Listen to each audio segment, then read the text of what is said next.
Hello everyone, good evening. আজকে খাওয়া দাওয়া করে তারপর একটা ইম্পর্ট্যান্ট কাজের জন্য এসেছি এখানে।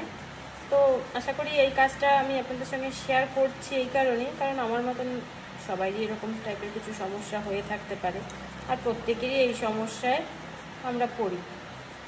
তো তেমন বিশেষ কিছু না, তো দেখাচ্ছি, দেখিয়ে তারপরে বলছি যে কি। একটা ঘরোয়া একটা টোটকা জেনে রাখলে সবারই আমাদের কম বেশি কাজে লাগবে। তো চলুন দেখে নিই। জিনিসটা শেয়ার করছি এই কারণেই, আমি আজকে এগুলো পরিষ্কার করছি তাই। এখানে অলরেডি ভিজিয়েও দিয়েছি এটার মধ্যে।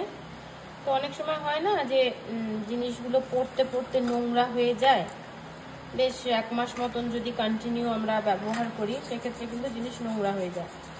তো কোথাও না গিয়ে বাড়িতেই কিভাবে পরিষ্কার করব সেটাই টিপস। তো আমি তো অলরেডি এটার মধ্যে মিশিয়ে ফেলেছি। যেই মুহূর্তে আমি এটা পরিষ্কার করছি তখন মাথায় এলো যে ভিডিওটা শেয়ার করলে কেমন হয়, আশা করি উপকারী হবে। তো এর মধ্যে যেহেতু আমি লিকুইডটা মিশিয়ে ফেলেছি, এর মধ্যে আমি কিছুই দিইনি, মানে ঘরের থাকার জিনিসই দিয়েছি। যেরকম আপনারা সার্ফ দিতে পারেন, মানে সাবান গুঁড়ো যেটাকে বলি আমরা, সেটা দিতে পারেন, অথবা ডিটারজেন্ট আরও যেরকম আছে লিকুইড, সফট লিকুইড। আমি এটাতে যা দিয়েছি সেটাই বলি, হ্যাঁ।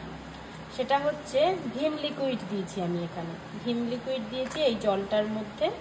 আর দিয়েছি আমাদের খাবারের হলুদ, যেই হলুদ দিয়ে আমরা রান্না করি সেই হলুদ। তো আমি এইভাবেই পরিষ্কার করি। তো জিনিসগুলো ভিজিয়ে ফেলেছি, না হলে দেখাতে পারতাম। জিনিসগুলো না হাতে পড়ে প্রায় অনেক দিন করেই তো পড়া হয়। তারপরে সাবানের ফেনা গিয়ে এগুলো একটা কালচে মতন হয়ে গেছিলো, মানে সাবানের ফেনার একটা সাদা ভাব হয়ে গেছিলো, সাদা দাগ হয়ে গেছিলো। তো সেটাকে আমি এখন জল দিয়ে ভিজিয়েছি, ভিজিয়ে কিন্তু বেশ কিছুক্ষণ রাখিনি, জাস্ট মানে জলে চোবাচ্ছি। আর এই যেরকম একটা ব্রাশ নিয়েছি সেটাকে দিয়ে আমি পরিষ্কার করবো। এই চেনটা যেরকম গলায় অনেকদিন পরেছি, তারপর এরকম হয়েছে, একটু কালচে কালচে মতন হয়ে যাচ্ছে নোংরা লেগে। তো সেগুলোকে আমি ক্লিন করছি। আর এখানে আরও কিছু নিয়েছি, এখানেও কিছু এগুলো যেরকম ইউজ করেছি একটু মানে গ্লেজটা কমে গেছে, সাবানের ফেনা আটকিয়ে এরকম হয়েছে। তো সেগুলোকেও আমি ধুয়ে নেব। আর বিশেষ করে ডিজাইন থাকলে তো হয়, ডিজাইন করা জিনিসের কিন্তু বেশি নোংরা আটকায়, তো সেগুলোও আমি একটু ক্লিন করে নেব, এই আর কি। এরকম করে হাতে এরকম করে একটু ঘষে নিতে হবে ব্রাশ দিয়ে, তাহলেই সম্পূর্ণ যে সাবানের ফেনাটা। আর তো সোনার জিনিসে তেমন তো আর কিছু হওয়ার সম্ভাবনা নেই, সোনা যেমন তেমনই থাকবে, সেই আগুনে পোড়ালেও সোনা সোনাই থাকবে, একদম ঝকঝকে হয়ে যাবে। অনেকদিন পড়েছি, আজকে করব কালকে করব করে করে আর পড়া হয়নি। আজকে ভাবলাম একটু ফাঁকা আছি আর ওয়েদারটাও বেশ ঠান্ডা। এগুলো ঘষে নিয়েছি, এবার ধুয়ে তারপরে দেখাচ্ছি। কিছু রয়েছে এগুলোকেও সব ধীরে ধীরে এই জলটা দিয়ে আমি পরিষ্কার করে নেব। এই যে জল দিয়ে ধুয়ে নিয়ে এসেছি, এগুলোতে না পুরো সাবানের ফেনা আটকিয়ে গেছিল, এখন দেখুন কতটা চকচক করছে।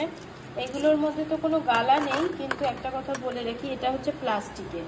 এই যে জলটা বানিয়েছি এই সার্ফ আর হচ্ছে হলুদ দিয়ে, সেই জলটা না একটু গরম করে টকবক করে ফুটিয়ে নিয়ে তার মধ্যে সোনার জিনিসগুলো দিলে আরও বেশি ভালো চকচকে হয়। কিন্তু আমি গরম করিনি, তার কারণ যেরকম ধরুন এটা রয়েছে প্লাস্টিকের, এই মেটালটা তো পলাটা তো প্লাস্টিকের, এটা গরমে দেওয়া যাবে না। সোনাটা কিছু হবে না, কিন্তু পলাটার ক্ষতি হতে পারে।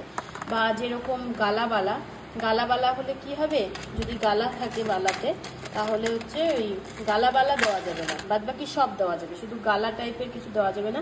এই গালাটা গরম হলে কিন্তু বেরিয়ে আসবে, এই যে ফাঁকা দিয়ে বেরিয়ে আসবে, তাই কখনো গালাবালাটা দেবেন না। আর আমি তো আজকে ঠান্ডা জলে করেছি, গরম জল করিনি।